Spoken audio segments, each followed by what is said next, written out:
Vampires series is a group of books that I've heard of very often. While at times my interest did gravitate towards the books, the story just never seemed to grab me enough to buy it. However, this edition of it, which has the first 2 books together, was on sale at Walmart. So I couldn't lose unless the book was really, really bad.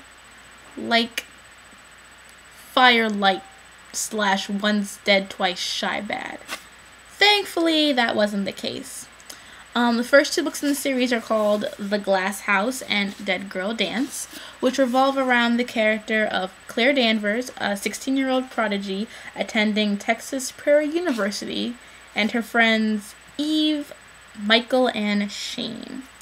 The story takes place in the vampire-controlled city of Morganville, Texas, which leads to the whole Morganville Vampires idea. Claire is a fun lead character and is refreshingly full of common sense and actually handling situations in a mature way. And while she's certainly not, dynamic or groundbreaking, there was a proper balance of a 16-year-old girl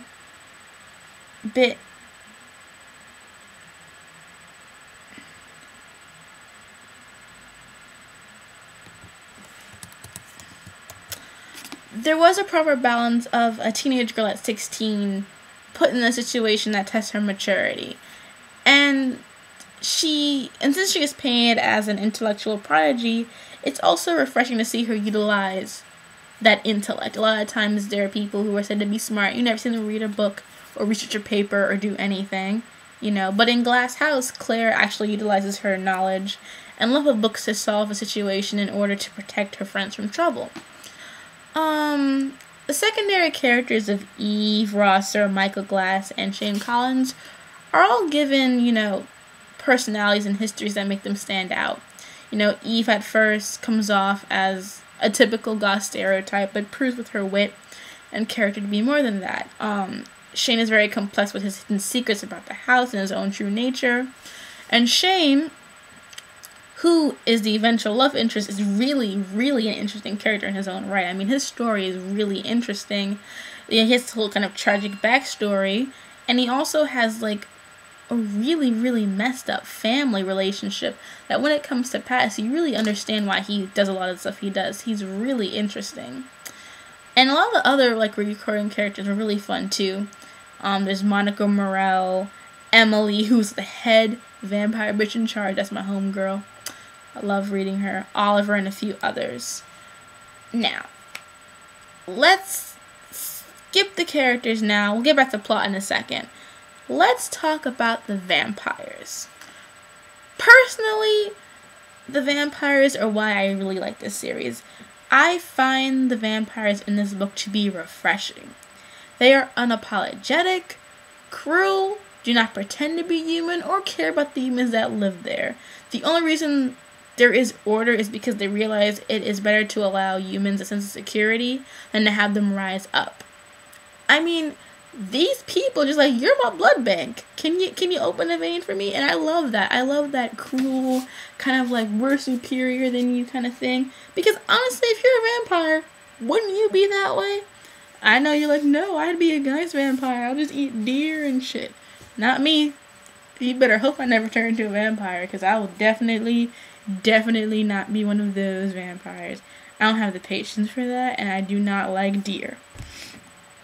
But that was something I just found really refreshing, to finally have vampires that weren't automatically going to be love interests, not, redeemable instantaneously. And while they do have a kind of character who is obviously the good vampire, he at the same time is more of good because he's ambiguously affiliated with people than for the fact that he's the friendly neighborhood vampire.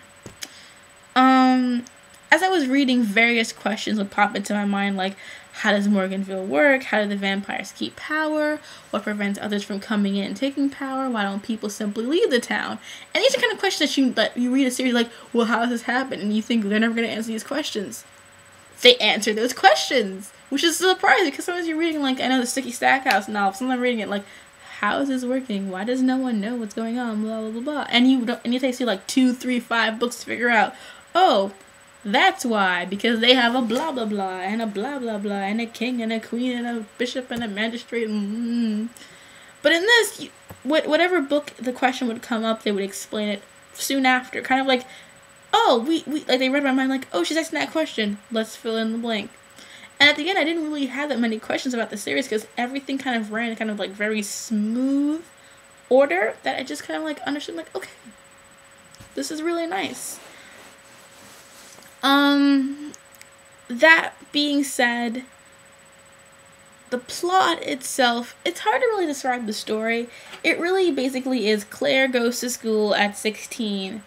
She meets these people who are bullies. And they basically hear bullies get away with everything. Because I was like, why is Monica not being arrested and put into jail and prison? Which was exactly explained.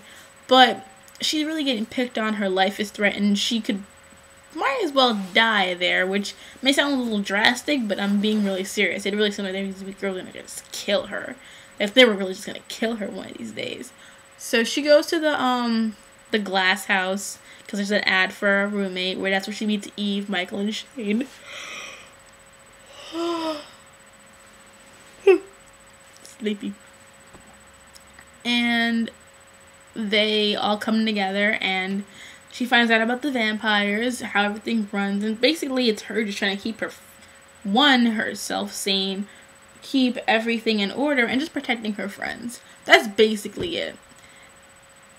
And it's like each end of the book ends in a cliffhanger. Like, you know those True Blood cliffhangers? Well, that's the ending of every one of these books, because it leaves you with something and the next one picks up right after that happens. And that was really fun to read. Overall,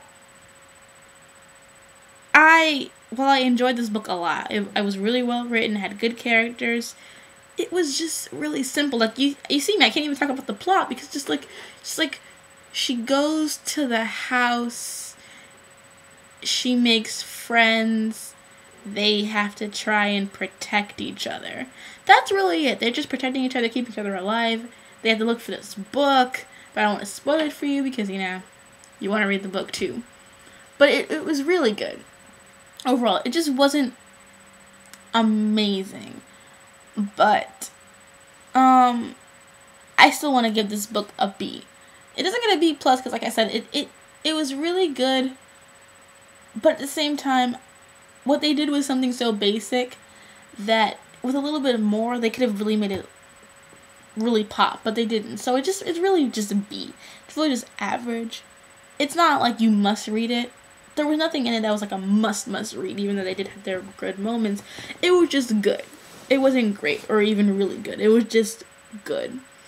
It's an interesting take on vampires and what it would be like for them to run a society. But if you've already read like early Anita Blake, the Hollow series, or the 60 Stack House Mysteries, you don't really have to read this, you know.